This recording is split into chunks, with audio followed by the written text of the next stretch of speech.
Пайғамбарымызға Аллах Тағала дінді алып келген кезде ол тек қана араб дүниесіне келген жоқ. Ол барша жер бетіндегі Аллах Тағала жаратқан адамзатқа келді. Адамзатқа келген дін сіздің біздің бақытымыз үшін берілді. Бұл дүниеде Аллах Тағала көрсететін бақыт жолды табу үшін көрсетеді.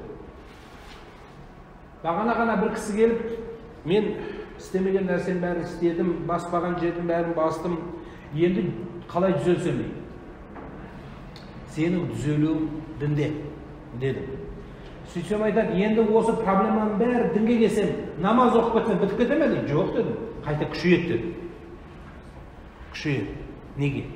Өйткені көп адамдар осы меккеге келгендердің өзі солай ойлайтын көрінеді. Мен намаз оқысам, болды, Құдай береді маған. Кәдімгі анау қарыз, мен дұрыс қой, біз Аллаға қарызбыз, бірақ ол ондай қарыз деп есептемейді. Мен саған бердім ба, ана саудагер сияқты, мен саған бердім ба, енді сен маған бересің деп айтады. Бермей көрші деп айтады. Сол сияқты бұл дұрыс нәрсе емес. Аллах Тағала ла тамунну алайя исламакум, исламда болғандарын намаз оқып ораза ұстаған міндет қылмаңдар деп. Ал дін не үшін онда? Онда не үшін біз қарнымыз ашып ораза ұстаймыз, неге біз түн жарымды бөліп намаз оқимыз, тастай суға неге дәрет аламыз, неге ақшамыздан бөліп жоқ жітікке зекет бер деп ол бұйырып тұр? Бұның бәрі не үшін? Бұл дін сол үшін, сенің басыңа қиыншылық келгенде саған тура жол тауып шығарып беретін жол ғана. Басыңа қайғы келгенде басыңды стенаға ұр, көшеге жүгір, анаған айт деген емес, сол жерден дұрыс жол шығарып береді. Намаз оқыған адам ашуланбайды емес, ашуланады. Намаз оқымайды адам ашуланады. Бірақ мұсылман адам, намаз оқыған адам, мешітке келген адам ашуланған кезде пайғамбарымыз саған жол көрсетіп қояды. Ашуың келсе тік тұрсаң отыр дейді, ашуыңды баспасаң онда жат. Басқа алар айтады, жоқ, сен кінәлі болмасаң не қыласың? Дәлелде көзің шықпа, мықты бол, өзіңді өзің көрсет деп олар оны береді. Біздің дінімізде де жоқ, кіріспей-ақ қой, осы жерден тоқтады, жатта, ұйықта, ашуың бас, осы жерден бітетін мәселе. Демек, дін сол нәрсеге келген, ағайын мен ағайынның ортасын жақындатуға, дұрыс жол табуға, бағытты дұрыс алу үшін келген. Діннің мағынасы осыда. Енді сізбен біз құлшылығын жасасақ, Аллах Тағаланың әмірін орындасақ, онда біздің басымызға неліктен қиыншылықтар келе береді? Аллах Тағала осы Құран кәрімде өзі айтады, мен сендерге дүние беріп, бала шаға беріп, оны қайтадан алып тұрып, мен сендерді сынайын дейді. Сынайын. Аллах Тағаланың сол сынағынан өткен адам, иншалла, Құдайдың рахым-рахматына жететіні ақиқат. Енді біздің неліктен басымызда проблема не үшін болды? Өйткені біз сол бағанағы айтқан шариғатты өмірімізге кіргізбегендігімізден екен. Бұрынғы кісілердің бәрі бір нәрсе айтылса, соны шариғаттың тақтайына салып көреді. Дұрыс па, сол шеңберіне? Шариғаттың шеңберіне сыйса оны істейді, шариғаттың шеңберіне сыймаса оны істемейтін болған. Ал енді біз бірінші ақылға саламыз. Яки бар біреуден сұраймыз. Өзіміз сияқты адамнан жоқ. Біз Құранға, хадиске, Алланың әміріне салуымыз керек. Сонда барлық нәрсе өміріміз риза болатын халге жетеміз.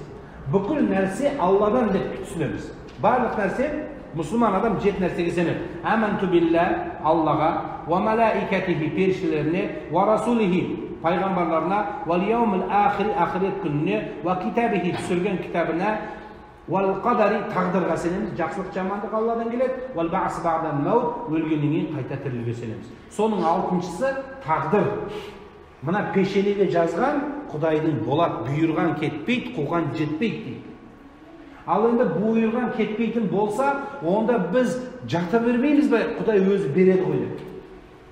Міне қазір кеше бірінші группа қажылыққа Меккеге кетті қажыларымыз Қазақстаннан. Алдыңғылары барды, сол жерден бізге дұға қылып. Қабыл болсын, біздің оларға дұғамыз қабыл болсын. Енді бір жігіт әкесіне айтады екен, әкешім қажылыққа баршы Меккеге дейді. Әкенің айтады сөз, әлі дайын емеспін, бір нәсіп болған күні барам дейді, бірақ мешітке барып тұратын кісі. Сон бала, нәсіп, қашан нәсіп болады? Бүгін нәсіп болмайтын шығады. Қой, мен бұны қимылдатайын деп, таң намазына барып жүрген әкесін, таң намазына барады екен әкесі мешітке қалмай, Таң намазына келген кезде, ешкім жоқ кезде бұл отырып тәсбih тартып, Құран оқып, тілегін айтып, елім жұртым аман болсын деген сияқты дұғада отырады. Баланы терезенің артынан шығыпты да, "Ей, бәленше қажылыққа бар, не қылып жүрсің?" деп айтты. Артқа қарайды, алдыға қарайды, ешкім жоқ. Ана жақтан айтқан екен ғой дейді, жүгіріп үйге барады. Намазды оқисақ. Үйге барады, "Ей, бала уже жүгіріп үйден келген. Ей, қатын, кемпір, шақыр баланы." Баланы шақыр. Бала келеді, бәрін біліп тұр. Не болды әке? Мен қажылыққа баратынмын деді. Жай ма?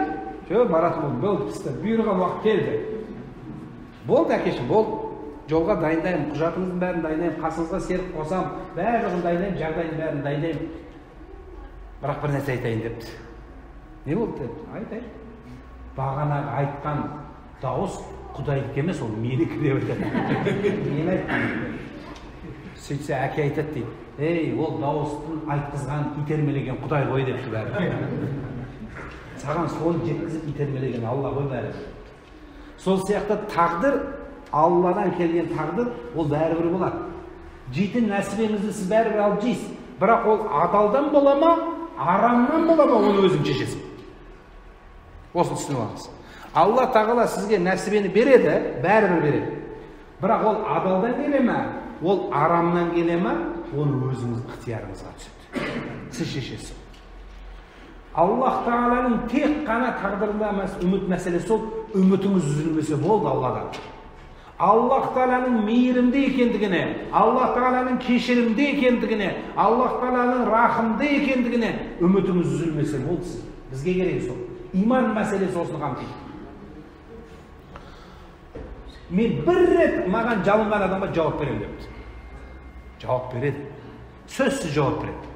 Сіз қолыңыз жайғанда Алла сізге жауап беріп жатады. Сіз рүкуға жығылғанда, рүкуде тұрғанда Аллах тағала сізге 10-100 рет жауап береді, біліп алыңыз. Аллах тағала жауапсыз қалмайды мұсылманның дұғасы. Мұсылманның тілегі ешқашан жауапсыз қалмайды. Сондықтан Аллах тағаладан тек қана мына жүректеріңізде үміт үзілмеу керек. Және Аллах тағаланың сіз қойған шариғатынан сәл ауытқымасаңыз болды.